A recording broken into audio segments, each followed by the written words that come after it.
السلام علیکم ورحمۃ اللہ۔ مہنگائی کے اس دور میں ایک خاص اور انمول وظیفہ اور انشاءاللہ اس کا رزلٹ، اس کا نتیجہ انتہائی شاندار اور جاندار اور یقینی نتیجہ ہے، وہ ہے استغفار کا وظیفہ۔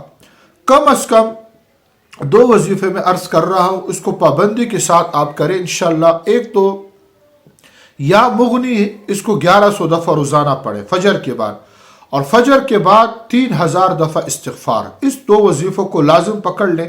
اس وظیفے کرنے سے پہلے گھر سے نہ نکلے، کہیں نہ جائیں۔ آپ دیکھیں کہ انشاءاللہ ایسی غیبی مدد ہے اللہ پاک کی آپ کے ساتھ پہنچے گی، جتنی بھی ضرورات ہو۔ آج کل دیکھیں، اللہ رحم کرے ہمارے حکمران، وہ بھی بس کیا کہیں ان کو، وہ بھی سارے اس وقت جتنے ظالم لوگ، طاقتور لوگ ہیں، وہ ہمیں نچوڑنے میں، دبوچنے میں لگے ہوئے ہیں۔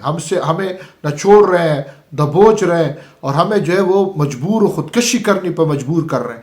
تو ایسی حالات میں اللہ کی طرف ہم متوجہ ہوں، اور یہ یا مغنی کا وظیفہ اور استغفار 3000 دفعہ، اس کو پابندی سے پکڑیں۔ انشاءاللہ اللہ پاک ہمارے مسئلوں کو حل فرمائیں گے۔ السلام علیکم۔